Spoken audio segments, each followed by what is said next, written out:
बिस्मिल्लाहिर्रहमानिर्रहीम। अस्सलाम वालेकुम। मैं हूं आपका मेजबान हमजा इश्तियाक। नाज़रीन, मशहूर फिलोसफर ऑस्टिन जो कानूनदान भी था, उसका एक मकौला है, बड़ा मशहूर मकौला है कि law is the command by sovereign.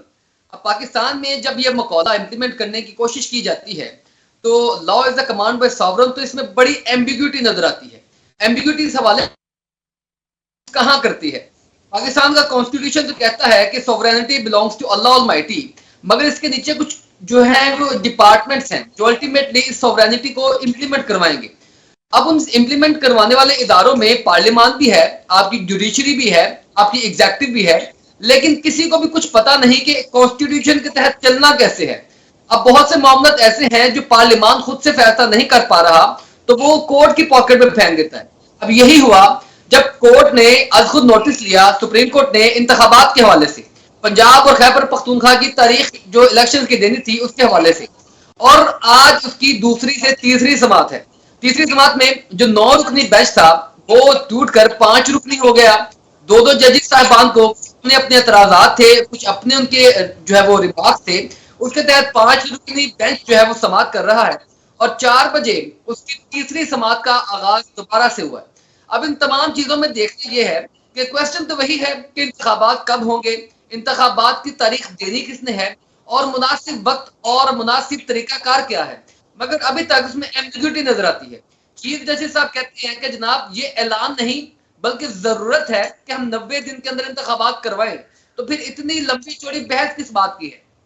एक जमात सड़कों के ऊपर है, वो जेल भरो तहरीक की तरफ जा रही है, एक जमात जो है वो मुआशरत से लड़ रही है, और तमाम इन हालात में देखना यह है कि पाकिस्तानी अवाम क्या चाहती है। अगर इलेक्शन चाहती है तो भाई आपका आइन सुप्रीम करता है आपकी को, तो आप अनाउंस करें इलेक्शन को, फिर मसला किस बात का है? और अगर इलेक्शन नहीं अनाउंस करना तो फिर तो कॉन्स्टिट्यूशन में अमेंडमेंट कर ले, जबकि ये क्लियर है कि 90 रोज के अंदर इंतखाबात होने हैं। तो फिर सुप्रीम कोर्ट अब क्या लागू करने वाला है, ये एक अपनी जगह पर बहुत बड़ी बहस बन चुका है। लेकिन इसके साथ साथ देखना यह है कि पाकिस्तान में जो महंगाई की लहर है, पाकिस्तान में जो आम आवाम और जो मुतवसत तबका पिसा हुआ है महंगाई से, वो अब शटर डाउन हड़तालें कर रहा है, और उस हड़तालों की वजह से बाज़ शहरों में कारोबार जो है वो जुजवी तौर पर बंद हो चुके हैं। अब उन जुजवी तौर पर कारोबार बंद होने की वजूहात क्या है, और इसमें ताजर तंजीमें तो बड़ा आगे आगे हैं। वो कहती हैं कि जनाब अवाम जो है वो आगे आए, हम 2 कदम आगे आएंगे। जिस दिन इस मुल्क में सियासी इस्तेहकाम आ गया, उस दिन इस मुल्क में मुआशरत का भी इस्तेहकाम आ जाएगा। लेकिन ये हालात जो है आप इस तरह तो नहीं मनवा सकते कि आप शटर डाउन हड़ताल करें। पहले ही पाकिस्तान इंतहाई मुआशरत की तंग गली से गुजर रहा है। उन मुश्किल हालात में अगर पहिया जम हड़ताल होगी, अगर ये आप कारोबार बंद करेंगे, तो रोजगार कहां से आएगा? रोजगार नहीं आएगा तो आपकी मुआशरत का पहिया चल नहीं पाएगा, तो आप जो है वो खुद से जमूद का शिकार हो जाएंगे, पैसे की सर्कुलेशन नहीं रहेगी। इसके ऊपर भी मौकफ जानने की कोशिश करेंगे। तीसरी खबर यह है कि तुरखम बॉर्डर से, जहां पे पाकिस्तान और अफगानिस्तान की बहुत बड़ी ट्रेड होती है, तिजारत होती है, वहां पर स्कैनर जो है, जिसकी वजह से जो इम्पोर्ट या एक्सपोर्ट की चीजें होती है उनको स्कैन किया जाता है कि ये चीजें आया बेहतर भी है पाकिस्तान या अफगानिस्तान में जाने के लिए या नहीं। वो स्कैनर जो है वो खराब हो गया। अब उस सिस्टम की खराबी की वजह से दो दो रोज से कोई भी ट्रेड नहीं हो रही। हजारों ट्रक्स जो है वो खड़े हुए हैं, और तकरीबन 54 मिलियन रुपए बनते हैं, 54 मिलियन रुपीस बनते हैं डेली अगर ट्रेड कैरी ऑन हो तो। अब तक 216 मिलियन रुपए का नुकसान हो चुका है। यानी आप ये सिस्टम के लिए कोई मुतबादल भी नहीं रखा हुआ, और हालात जो हैं वो आप देख लेंगे कि नहज पर पहुंच गए। अब इन्हीं हालात में देख कि दरामदी तेल की कीमत का बोझ लोगों को उठाना पड़ेगा, ये कह रहे हैं चेयरमैन नेपरा साहब। यानी आप रोज हर 15 दिन बाद, हर हफ्ते बाद बिजली का नर्ख बढ़ा देते हैं, गैस के नर्ख बढ़ा देते हैं, और पेट्रोल का नर्ख बढ़ा देते हैं, और उसके बाद बढ़ाने के बाद ये कहते हैं कि जनाब ये बोझ अवाम को उठाना पड़ेगा। अवाम बोझ उठाती आई है, हमेशा से उठाती आई है और उठाती रहेगी। लेकिन सवाल यह है कि आखिर कब तक, आखिर कब अवाम भी सुकून का सांस लेगी, अवाम को भी कुछ रिलीफ मिलना शुरू हो जाएगा। अगर ये तमाम बोझ अवाम के कंधों पर डाला जाएगा तो सनतकार जो है उसका पहिया भी जाम हो जाएगा, आम अवाम भी वो कारोबार नहीं कर पाएंगे, अब वो अपने घरों के बिल नहीं अदा कर पाएंगे, और इन हालात में जो तमाम सूरत हाल होगी वो मजीद गंभीर हो सकती है। लेकिन इन तमाम बहस वही है कि where is the command, where is the sovereignty. अब उस कमांड का चक्कर जो है ना, कभी आप एग्जेक्टिव के पास ले जाते हैं, कभी आप जुडिशरी के पास ले जाते हैं, कभी आप पार्लियामान के पास ले जाते हैं। सबसे बड़ी बहस तो ये है कि आखिर इख्तियार है किसके पास। आपके साबिक वजीर आज़म आपके सामने कहते हैं कि हमारे पास इख्तियार नहीं है, और इन तमाम चीजों का जो है वो कहीं पावर कहीं और होती है। तो भाई पाकिस्तान की कॉन्स्टिट्यूशन तो फिर आपने किस तरीके से चलाना है, एक बहुत बड़ा सवालिया निशान है, जो रियासती इदारों के ऊपर भी बार बार पूछा जाता है, जो इंतजामिया के ऊपर भी पूछा जाता है, जो पार्लियामान के ऊपर भी पूछा जाता है और डिस्कस किया जाता है उसको जुडिशरी में। अब जुडिशरी जो है वो अगर इस चीज के ऊपर आ चुकी है कि 90 रोज के अंदर इंतखाबात होने हैं, तो उम्मीद करते हैं कि एक दो दिन के समाज के अंदर ये चीजें फाइनलाइज हो जाएंगी, क्योंकि अगर फाइनलाइज ना हुई तो पाकिस्तान मजीद सियासी बहरान की तरफ जाएगा, और ये मजीद सियासी गैर यकीनी की हालत जो है वो इन्वेस्टर्स को परेशान करेगी। इन्वेस्टर को परेशान करेगी तो आपके पाकिस्तान की तमाम जो चीजें हैं वो मुतासर होकर रह जाएंगी। अब इन तमाम मौजूदात के ऊपर एक ब्रेक के बाद बात करेंगे, मेरे साथ रहिएगा। We will be right back after a short break, stay with us.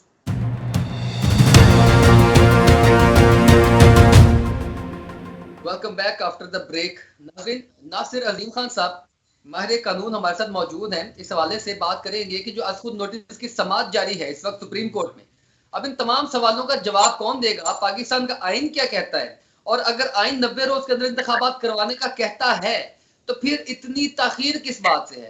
Governor साहब इतना डिनाई क्यों कर रहे हैं? गवर्नर पंजाब कहते हैं कि जब असम्बलियां मेरे हुक्म के मुताबिक या रूल ऑफ रेगुलेशंस के मुताबिक नहीं टूटी, तो खैबर पख्तूनख्वा की तो टूटी है ना। वहां पर असम्बलियों का अभी तक कंसेंसस क्यों डेवलप नहीं हुआ? वहां पर इंतखाबात की तारीख क्यों नहीं दी गई? और सुप्रीम कोर्ट के इस फैसले में क्या क्या चीजें हैं जो वो कंक्लूड करेंगे? क्या कोई ऐसा प्रेसिडेंट सेट होगा जिससे आइंदा पाकिस्तान के जस्टिस सिस्टम में कुछ चीजें बेहतर होंगी? तमाम मौजूदात पर बात करने के लिए नासिर अजीम साहब मेरे साथ मौजूद है। सर, आपको बहुत शुक्रिया। नासिर साहब, बड़ी गहरी नजर है आपकी कानून के ऊपर, आप कमेंट कीजिएगा इन तमाम सूरत हाल पर। जी बहुत शुक्रिया आपका, आपके चैनल का। जो आप शेयरिंग की बात आप पूछना चाह रहे हैं कि गवर्नर साहब ने ऐलान क्यों नहीं किया तारीख का, तो देखें, जहाँ तक गवर्नर साहब के कंडक्ट की बात है या गवर्नर साहब के तरीक़ाकार की बात है, उस पर तो फिर अल्टीमेटली यही हुआ कि आज खुद नोटिस की समाअत हुई सुप्रीम कोर्ट में। ऑनरेबल सुप्रीम कोर्ट ने खुद नोटिस ले लिया इस बात का। और अब आज की जो डेवलपमेंट है, आपने भी देखा होगा, खबरों में चल रहा है कि बेंच टूट गया और नया बेंच तश्कील हो चुका है, होने जा रहा है। तो कहने के मकसद है कि अब इस बेंच ने ही इस सारे फैसले को अमल में लाना है और फैसला करना है कि आगे क्या होगा और फर्दर क्या मामला चलते हैं, क्योंकि मामला भी सब जुड़े से, तो फिल वक्त प्रिडिक्ट करना मुश्किल होगा। लेकिन नासिर साहब, इम्पोर्टेंट तो ये भी है ना कि एक तरफ सुप्रीम कोर्ट जो है वो अपने मसले जो है वो सुलझा रही है, क्योंकि वहां पर बेंच जो है वो 2 जजेस एक तरफ अलहदा हो गए हैं, 2 जजेस एक तरफ अलहदा हो गए हैं, और आप फैसला करने जा रहे हैं पाकिस्तान के कॉन्स्टिट्यूशन के एक बहुत बड़े शिक्का के इंतखाबात कब होंगे। यानी ये हम किस तरह से सारी चीजों को एनालिसिस करेंगे? देखिए हमजा साहब, जो आप बात कर रहे हैं ना कि अलहदा हो गई और उसके बाद आप फरमा रहे हैं कि बेंच भी अलग हो गया, कहने का मकसद है कि आपको पता है कि जो पॉलिटिकल लीडर्स हैं जितने भी, ये सारे के सारे जब मामले को खुद संभाल नहीं पाते और पार्लियामेंट सॉवरन होने के बावजूद भी अपने फैसले पार्लियामेंट में या सियासी लोग अपने फैसले खुद नहीं कर पाते, तो फिर आपको पता है कॉन्स्टिट्यूशनल कोर्ट्स ने कॉन्स्टिट्यूशन को देखना होता है। कॉन्स्टिट्यूशनल कोर्ट जब कॉन्स्टिट्यूशन को देखने आई तो आपने खुद देखा होगा कि इन सियासी लोगों ने इस सारे मामले को कंट्रोवर्शियल करने की कोशिश की और मुख्तलिफ बयान दी।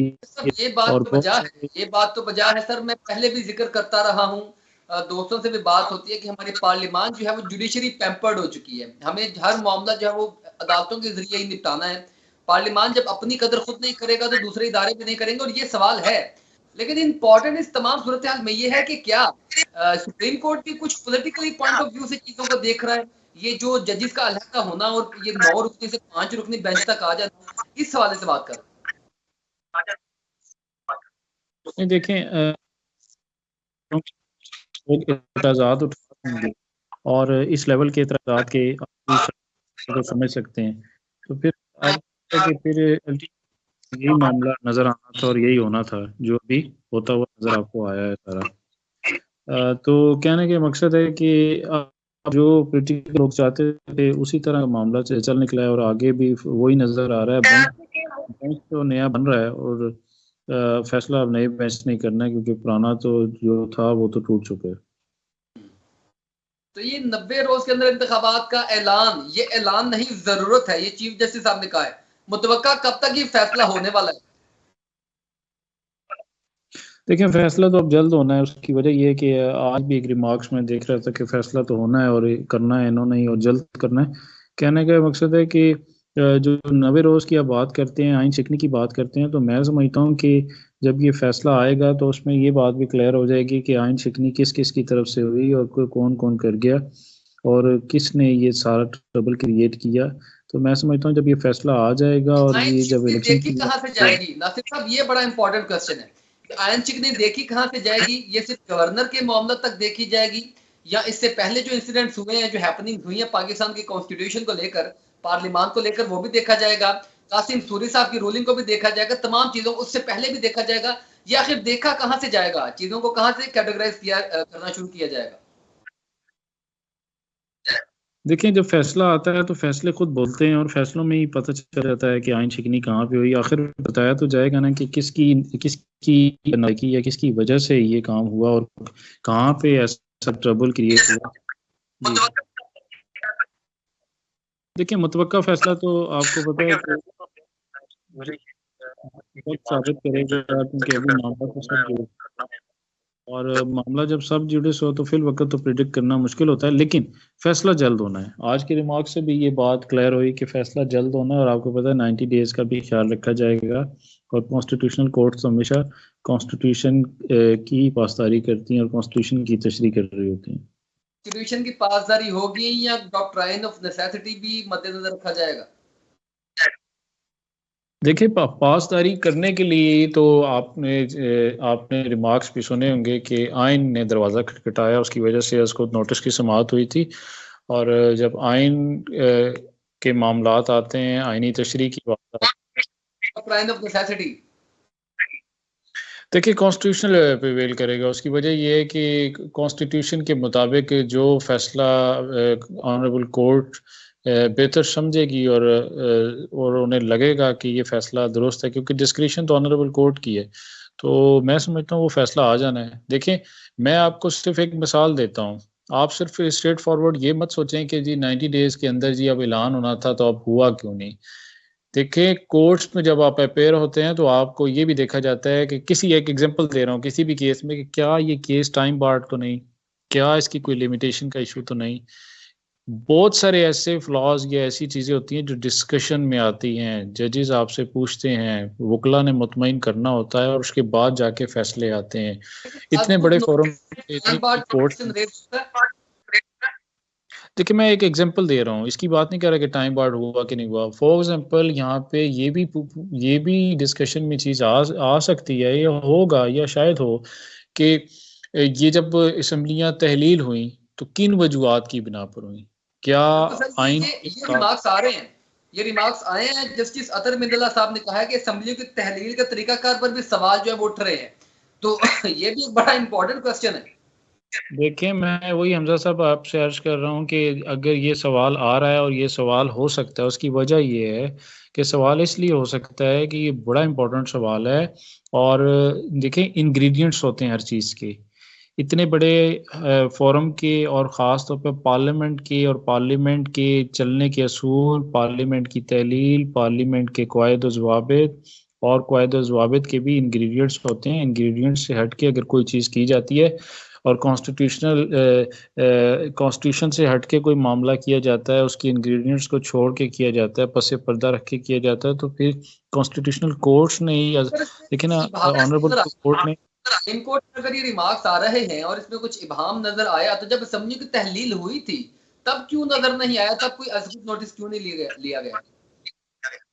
देखें, मैं आपको एक और मिसाल देता हूँ। ये तो देखिए ना, ऑनरेबल कोर्ट की डिस्क्रिशन है कि उस वक्त क्यों नहीं लिया गया, लेकिन मैं एक एज ए कानून के तालिब इल्म की हैसियत से आपको एक बात गाइड कर देता हूँ कि बात यह है कि उस वक्त अगर गवर्नर साहब फिल फॉर तारीख दे देते विद इन 90 डेज के अंदर, और कोई सदर पाकिस्तान की जानिब से भी कोई ऐसी बात देखने को ना मिलती जो उन्होंने बाद में अपना एक तरीकाकार इख्तियार कर लिया, और उन्होंने भी आइन के साथ कह ले, मैं समझता हूँ मेरे मेरे नाक़िस इल्म के मुताबिक, as a student of law के मुताबिक, कि उन्होंने भी आइन के साथ खिलवाड़ करने की कोशिश की, जबकि ट्रेस उनके पास की है, अपनी बाउंड्रीज को ट्रेस पास किया है। जबकि उनके पास भी कोई इख्तियार मौजूद नहीं था, कानून उन्हें इजाज़त नहीं देता था। तो अगर ये सारी अदम कह लें कि इंतशार का ये इंतशार पैदा ना होता, या आप ये बड़ा क्लियर कह रहे हैं कि आरिफ अली साहब ने अपनी हदूदों के यूज से ट्रेस पास किया है आइन में। देखें बिल्कुल की है ना। उसकी वजह ये है कि अगर उनके पास कोई इख्तियार होता, उन्हें कोई आइन ने इख्तियार दिया होता, तो फिर फ़ौर अमल दरामद हो जाती हैं चीज़ें। आइन उनको इजाज़त नहीं दे रहा और वो कहते हैं कि आइन ने मुझे इख्तियार दिया हुआ है। गवर्नर साहब कहते हैं कि मेरे पास इख्तियार नहीं, और आइन ये कहता है। और देखें ना, ये सारी चीज़ें हैं, तो फिर तशरीह किसने करनी थी? फिर तो कॉन्स्टिट्यूशनल कोर्ट्स ने करनी होती हैं, या हाई कोर्ट्स करती हैं सूबे की, कॉन्स्टिट्यूशनल या फिर कोर्ट करेंगे, लेकिन ये नासिर साहब, ये जो क्वेश्चन हम बार बार एक पुट कर रहे हैं, ये असम्बलियों की तहलील का तरीका कार के ऊपर सवाल उठ रहे हैं, तो क्वेश्चन ये है कि क्या कोई सिचुएशन रिवर्स भी हो सकती है? देखें, मैं यही इंग्रेडिएंट्स की आपको बात कर रहा था ना, मैं तवज्जो दिलाना चाह रहा हूँ। असल में मीडिया की ये कोशिश होती है कि वो प्रेडिक्शन लें कि आगे क्या होता है, लेकिन जब मामला सब जुडिस होता है और ऑनरेबल कोर्ट्स में होता है, तो आम शख्स तो इस बात को नहीं समझता। मैं आपको बात को कंटिन्यू करता हूँ, क्लियर करता हूँ। लेकिन एक लॉयर को अंदाजा होता है कि इस मामले की नवैयत क्या है और इसमें क्या कमेंट करना चाहिए। अब मैं ये अर्ज करता हूँ, आप कह रहे हैं कि क्या मामला रिवर्स हो सकता है? सर, अगर इंग्रेडिएंट्स पूरे ना हो असम्बलियां तहलील करने के, मैं एक एग्जांपल देता हूँ, गवर्नर राज लगाने की, हमजा साहब, गवर्नर राज लगाने के भी इंग्रेडिएंट्स होते हैं। अगर वो इंग्रेडिएंट से हट के गवर्नर राज लगा दिया जाए तो गवर्नर राज रिवर्स हो सकता है। तो अगर पार्लियामेंट को तहलील कर दिया जाए तो पार्लियामेंट भी रिवर्स हो सकती है। कानून में उसकी गुंजाइश मौजूद होगी, लेकिन ये डीम्स फिट करेंगी जिनके पास डिस्क्रिशन है honourable supreme court of Pakistan, जहाँ पे यस खुद नोटिस की समाअत और नए बेंच जो तश्कील होगा उसके सामने हो सकता है। लेकिन देखिए, ऑनरेबल कोर्ट्स ने, हो सकता है उनके वकला से ये कल को रहनुमाई लें, उनसे असिस्टेंस लें, उनसे पूछें कि आप हमें मुतमईन करेंगे क्या इंग्रेडिएंट्स पूरे थे। राय में कौन सा इंग्रेडिएंट पूरा नहीं किया गया असम्बलियां तहलील करते वक्त? मेन ये का देखें, as a lawyer, as a student of law, अगर मैं बात करूं तो मैं फिल वक्त मुझे नहीं चाहिए कि कोई कमेंट एक साइड पे करूं, लेकिन ये क्योंकि अब मामला सब जुड़े से और ऑनरेबल कोर्ट ने ही इसको डिसाइड करना है। लेकिन आप अगर जो पूछना चाह रहे हैं, देखें, कानून के मुताबिक है ना, कानून के मुताबिक तो आप अपनी राय दे सकते हैं। असम्बलियों को तहलील करने का जो इन्होंने तरीकाकार इख्तियार किया था, तरीकाकार की बात मैं आपको बात कर देता हूँ। वजह कि वो ठीक मैं समझता नहीं था। उसकी वजह ये थी कि कोई ऐसा मामला पेंडिंग नहीं था, या कोई ऐसी सिचुएशन क्रिएट नहीं हुई थी कि उसमें असम्बलियों को तहलील करना ज़रूरी हो गया था। फॉर एग्जांपल, एक एग्जांपल दे देता हूँ कि वफाक की असम्बली को तहलील कर दिया जाता और मुख्तलिफ 2 सूबों की असम्बलियाँ तहलील होती हैं, तो ये खान साहब के इख्तियार में होती हैं। तो खान साहब का दिल होता कि इलेक्शन एक साथ हो जाएँ, तो वो इसको भी कर जाते और सारे इलेक्शंस एक ही दिन पे अनाउंस हो जाते। हुआ ये है कि अगर बाकी असम्बलियाँ राज़ी नहीं, असम्बलियाँ चल रही हैं अपने कानून और आइन के मुताबिक, वफाक की असम्बली चल रही है, पाकिस्तान डेमोक्रेटिक मूवमेंट उसको चला रही है। अब बात ये है कि इन्होंने अपनी 2 असम्बलियों को तहलील करके सारी की सारी डिस्टर्बेंस क्रिएट कर दी, और ये चाहते थे कि पूरे पाकिस्तान में हो। देखें, अब पूरे पाकिस्तान में तो तब हो सकता है ना जब तमाम जमातें राजी हों। आप ये पॉइंट उठा रहे हैं कि जानबूझकर क्योस क्रिएट किया गया, तो जब मुल्क की हालात में जानबूझकर क्योस क्रिएट किया जाएगा तो उसकी भी कानून में कुछ पकड़ मौजूद है। बिल्कुल है। देखिए ना, पूछा तो जा सकता है। मैं आपसे सिंपल एक छोटे से केस। साहब, आपका पॉइंट आ गया सर, बहुत शुक्रिया आपका प्रोग्राम में वक्त देने के लिए। नाजरीन, आपने गुफ्तगू सुनी। कानूनी तौर पर तो बहुत से पहलू निकलते हैं इस तमाम केस के अंदर। अब ये जो बॉल है ये सुप्रीम कोर्ट की पॉकेट में है। अब देखते हैं कि ये किस तरफ जाती है और आइन का क्या एक नया रुख सामने आता है। आप नाजरीन मेरे साथ रहिएगा। We will be right back after a short break. Stay with us. Welcome back after the break. नाजरीन, पाकिस्तान में हर मामले पर इबहम दर इबहम नजर आता है। ये इबहम पार्लियामान में भी है, ये इबहम मार्केटों, तजारतों और पाकिस्तान की तमाम मईशत पर भी है, और ये इबहम तो अब बहुत सी चीजों पर नजर आने लग पड़ा है। अब देखना यह है कि जो आईने पाकिस्तान है वो किस तरह प्रोटेक्ट करता है आम आवाम के राइट्स को, उनके हकूक को, क्योंकि अब जो भी उठता है वो अपना कानून बना लेता है। पाकिस्तान में जो माफिया है वो भी सरगर्म है, और पाकिस्तान की माफिया ही है जिसकी वजह से हम आज मौशत में इंतहाई कमजोर हालत पर है। अब ये एक नई खबर है कि पाकिस्तान में पहिया जम हड़ताल और शटर डाउन हड़ताल जो है वो जारी है, और ताजर जो है निष्पेश है। वो कहते हैं कि ना महंगाई के खिलाफ एहतजाज होना चाहिए और शदीद तरीन एहतजाज होना चाहिए, मार्केट्स को बंद कर देना चाहिए जो कि बजोरे बाजू वो बंद भी करवाया गया। अब इन तमाम चीजों को देखना है कि आम आवाम को कारोबार भी नहीं करने दिया जाएगा। ये माफिया अपने इस रुख में जो है वो तमाम सूरत हाल को लेकर जाएगा, या आम आवाम वाकई समझती है कि इतनी महंगाई है और हमें सड़कों पर निकलना चाहिए। निकलना चाहिए या निकलना चाहिए ये फैसला आवाम करेगी, ना कि कोई जो है वो माफिया या कोई ग्रोह। ये तमाम चीजें जो है बड़ी इंपॉर्टेंट है। अब जो आईने पाकिस्तान की तशरीह भी हो रही है सुप्रीम कोर्ट के अंदर, और पार्लियामान भी बेबस नजर आती है, इसी तरह पाकिस्तान की मौशत भी बेबस नजर आती है। दरामदी अशिया के ऊपर जो है वो नेपरा हुकाम सामने आते हैं, कहते हैं कि नफ्त दरामदी तेल की कीमत का बोझ मजीद बढ़ सकता है, अवाम को बर्दाश्त करना पड़ सकता है।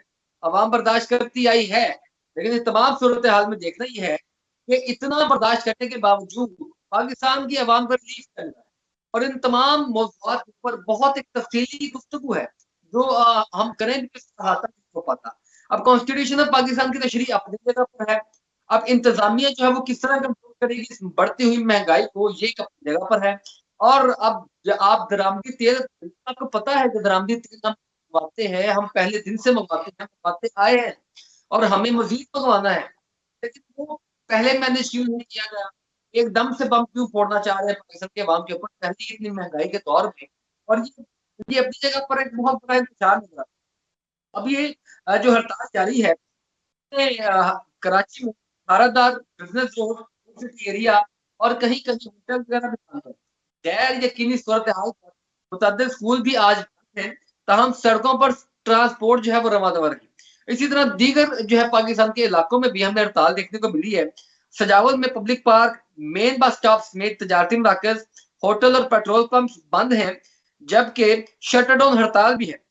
इस मौका पर कारोबारी मराकज और पेट्रोल पंप भी बंद नजर आ रहे हैं, यानी जो जरूरत की अशिया है वो भी नहीं मिल पा रही, और तकरीबन वहां पर एक जो है वो कर्फ्यू का सामान नजर आता है कि हर चीज बंद है और जोरे बाजू जो बंद करवाई जा रही है। अब ये ताजर बरादरी सामने आती है, ताजर बरादरी आकर सामने कहती है कि जनाब जिस दिन ये मुल्क सियासी बहरान से निकल आया उस दिन ये मौशी बहरान से भी निकल आएगा। अब ये बात हर इकोनॉमिस्ट करता है, ये बात हर ताजर करता है, ये आप और मैं रोज करते हैं कि जब तक ये गैर यकीनी के साए कि किसकी हुकूमत होगी, कब हुकूमत होगी, कब इंतखाबात होंगे, कब नहीं होंगे, अब कौन आएगा, अब कौन जाएगा, तो आप कोई भी पॉलिसी बेहतर तरीके से नहीं बना सकोगे, कोई लॉन्ग टर्म पॉलिसी फ्रेमवर्क नहीं कर सकोगे। और जब तक लॉन्ग टर्म फ्रेमवर्क पॉलिसी नहीं कर सकोगे, आप ये देरीना मसाइल यानी ये लॉन्ग टर्म जो मसाइल है, जो प्रॉब्लम्स हैं, इनको कैसे टैकल कर पाओगे? पाकिस्तान का अब बहुत पुराना डिलेमा है, पाकिस्तान का बहुत पुराना अलमिया है कि हम जो है वो पुरानी हुकूमतों के ऊपर फेंक देते हैं, एक ब्लेम गेम का सिलसिला शुरू कर देते हैं, लेकिन इस ब्लेम गेम में ये नहीं देखते कि ये ब्लेम घूम फिर कर हमारे ऊपर आ जाता है। कल को हमारी हुकूमत नहीं होगी, कोई और हुकूमत में होगा, तो क्या ये सहरा फिर हमारे सर पर बांधा जाएगा? आज ही आप कोई ऐसा कदम क्यों नहीं करते कि जो बेहतर मौशत की जो पॉलिसीज हैं, आप कंसेंसस डेवलप करें तमाम सियासी जमातों के साथ और इस तमाम बहरान से निकलने की कोशिश करें।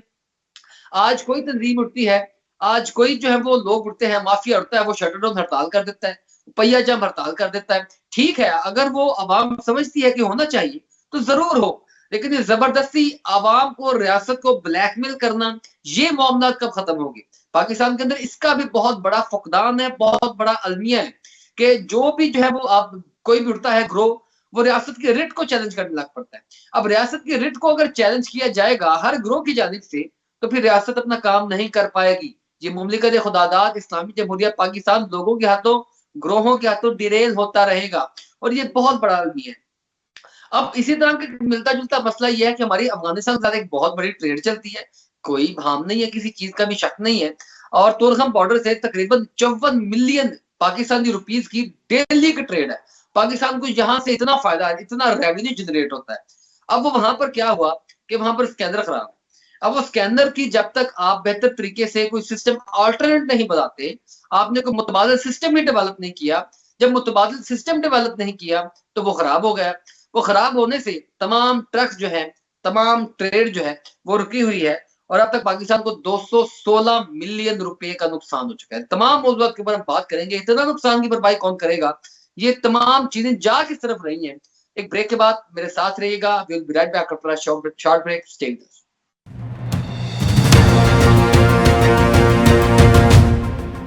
नाजरीन, पाकिस्तान में जिस तरह मौशत जो है वो इंतहाई तंगली से गुजर रही है, सियासी अदम इस्तेहकाम भी है, इबहम अपनी जगह पर है। इन हालात में जो ताजरान हैं वो भी इंतहाई परेशान नजर आते हैं।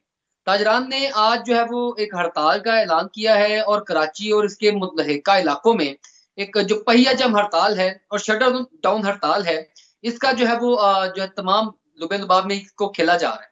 अब देखना यह है कि क्या वाकई जो ताजरान है वो ऐसा कर रहे हैं या कि माफिया करने की कोशिश कर रहा है। इस तमाम गुफ्तगू पर जो है मौजू पर बात करने के लिए मेरे साथ अतीक मीर साहब मौजूद हैं, ऑल चेयरमैन है all Pakistan Karachi Ittehad association. Sir, आपका बहुत शुक्रिया प्रोग्राम में वक्त देने के लिए। अतीक मीर साहब, सुन पा रहे हैं सर आप मुझे? जी, मैं आपको सुन रहा हूँ जी।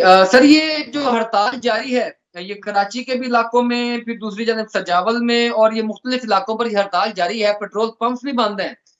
सर, ये कोई माफिया है, कोई ग्रोह है या वाकई ताजरान इंटरेस्टेड है? देखिए, ना कोई तो माफिया ना कोई ग्रोह है, एक जिम्मेदार तंजीम है, लब्बैक अल्लाहुम्मा लब्बैक या लब्बैक या रसूल।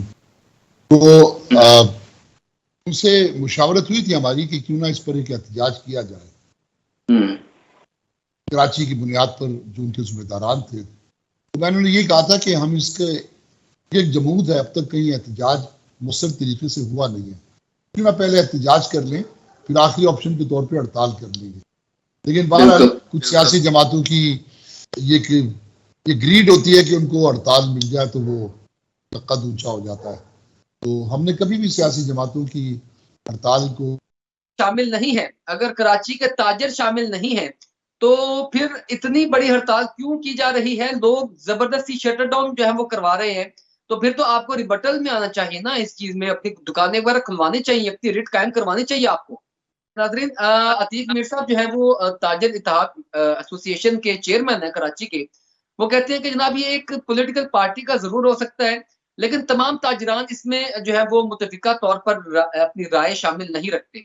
हमने उनसे बात करने की कोशिश की, उनको सजेस्ट किया कि हम पहले एहतजाज करते हैं, एहतजाज करने के बाद हम कोई ऐसी सूरत हाल की तरफ जाएंगे कि हम जो है वो मुकम्मल हड़ताल करें। लेकिन आपने एहतजाज नहीं किया और आपने डायरेक्ट हड़ताल कर दी, और ये हमारे कंसेंसस इसमें शामिल नहीं है। ये कराची के ताजर फरमा रहे हैं। नाज़रीन, आज के प्रोग्राम से इतना ही, इजाजत दीजिए, अल्लाह हाफ़िज़।